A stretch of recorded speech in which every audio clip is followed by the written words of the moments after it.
Okay, good afternoon, my friends. This is Ahmed Mustafa, Egyptian scholar here at Higher School of Economics. I'm studying postgraduate studies in Russian Studies Department, Higher School of Economics. I got a notification from YouTube a few days before. They have a project, a day into 2020, and we should having like a specific filming or natural piece precisely on 25th of July, the day we are on now. And yes, so we are some Arab students here at the same university in Moscow. And we will talk about our aspirations, our hopes, what we see, future, and we hope that you like what we are doing. We may start with the younger generation, Ahmed. Good afternoon. My name is Ahmed. I am studying at HSC University. I'm studying economic. I want to in the future. I want to work in Iraq maybe, or I want to study in Russia because I like here. So, or I have my own business, or I have my own company, something like that. So that's all. Do you think it will help Iraq, what you are doing now? Yes, I think it will help Iraq because IT economic in here is so good. They are more professional at teaching economy because in here the university is top 100 of the world, and I think studying economic in Russia is so good for the future. Yeah, there is now a relationship between the IT and economy. Do you think do you think after 5 years from now IT will lead the economic? I would say maybe yes, according to the projects that taking place right now concerning the technology of the 5G and as well as the 6G. I don't want to say the companies that just implementing such projects worldwide, but yes, and according to the future of the artificial intelligence, of course, IT will be the leading industry.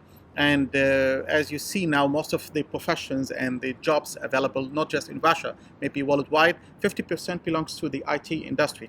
Not only that, also the IT will help in economy as an economist in the matter of the digital currency, because we have a system which is a SWIFT system controlled by the United States, and the United States may apply or may implement any sanctions on any country via this system. Therefore, the IT will help countries just to circumvent, especially our countries like Iraq, like Egypt, like Iran, like the countries of the south, or Russia, of course, China may of course get a big benefit of such regime. Also on the other side, here we have another example from Egypt, and we'll talk about the language, the future of the language. He may present himself. Hello everyone, my name is Shaji, I'm from Egypt, exactly from Cairo. I'm doing here a master's degree at Higher School of Economy in linguistics. So the main assumption is if you want to have a good economy or to develop industry in any country, you should have a good education. I agree with this, and I go further to be an English teacher. This is what I'm doing here. I'm learning English to be an English teacher. I also have a second language, which is German, and also I'm learning Russian as well as German. So for me, it's essential to know English, to speak English. This world is going too fast, and English becoming the most favorable language, as we can say. So, as you all know, language is living things. So it keeps developing and keeps changing. From time to time, you can find a new terms, a new explanation for new items, and it keeps developing itself. So it's very interesting for me. It's an amazing subject. I really recommend it for you. and we have here high quality of teachers, professors also. So it's very interesting for me, and I hope in the future I become a professional English teacher, whether here in Russia or in Egypt. Yeah, but do you think that English will remain the main language in the coming 5 or 10 years? Well, actually, it's a controversial question. So, China's popping up like rockets. So, I think Chinese is going to be like the main language, I think, or Arabic. So, also Arabic because of mainly more people going to Islamic to be Muslims, I think. So they are going to learn in Arabic also. So you have more than billion Muslims around the world. Not all of them are Arabic speakers. I think we have almost 300 million Arabic speakers around the world, but other parts are willing to learn Arabic also. So in terms of economy, I think Chinese will be number one, and then comes Arabic. After this will come English. Maybe I have some differences. Maybe because now, as you know, that the search engines all adapted to the English language, as well as the economic systems like SWIFT, stock markets, things like that, banking system, which controlling the movement of the money and the currency worldwide. Yeah, I agree with you totally, 100%. In short terms, it's English, like you can say in 20 years or 30 years, but after this, you cannot predict, I think, yeah. And maybe the IT could make it easier because the translation application could play a greater role in this Absolutely right, yeah. regard. And also many countries in, China or Arabic world, they are learning IT, they are going through this field very strong. So in the future, they can develop this industry, and it shouldn't be only for English, I think.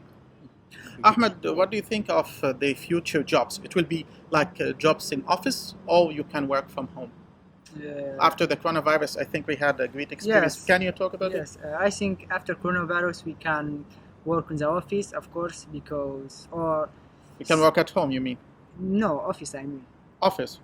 like in your office after the coronavirus.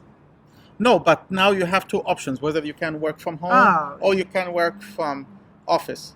Do you think that work from home is easier? It is depend on the person what he wants. Some people want to work outside. Some people want to work at home. So to be easier and it will be more maybe good for him to stay at home. Maybe he like it, like you. Shadi, what do you think? I think it's already changed forever for many Because people. I and you, I think we are working from home. Yeah, for me it's more, Online, of course, after coronavirus, all the lectures became online. it's more convincible and also much safer to work from home, I think.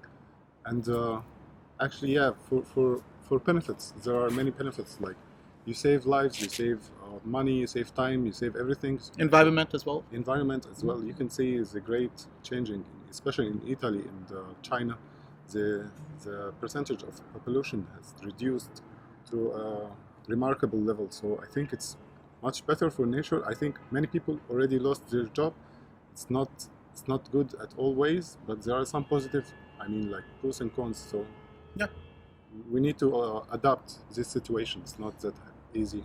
Do you think that families after such coronavirus became much stronger than before? Because we see that most of the families, especially in the lockdown, they had a greater opportunity just to take care of their families, their sons, their wives. Do you think we need this stability or this kind of having a good equation between life and work?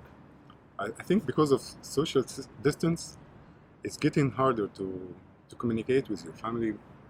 You can do it through via or online or wherever you are going to do this, but it's kind of emotionalness. So it's missing a huge part of communication skills, which has been like face to face or in person. I prefer, for example, but it will affect like 100%. Many people are going now for online dating, So it's huge different. Like you are Yeah, especially in dating, it doesn't work at all. like using Tinder and such kind of apps. I'm not against, but I think it's huge development Yeah. for this. No, I don't like relationships. cyber relations. Anyway. Ahmed, what do you It's the think? future. What do you think of the cyber relations or dating applications as a younger generation? Yes, but Addicted to the telephone all the time. But in this situation, like coronavirus, we it's more safer to use social media for dating or to talk with anyone else or with our family is more good than to go out to date or to see your family, because this is more safer in this situation, I think. Anyway, at the end, I hope that all of you get the benefit of what we said. Really, we love all of you, and we have to mention that behind the scene and behind the camera, this is our Chinese friend Ming. We love you.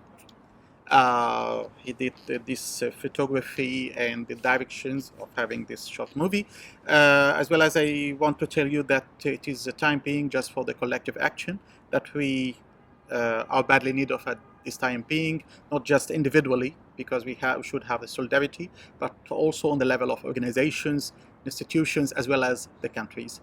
At the end, we love you all. Thank you. Stay safe. Thank you. Keep it up.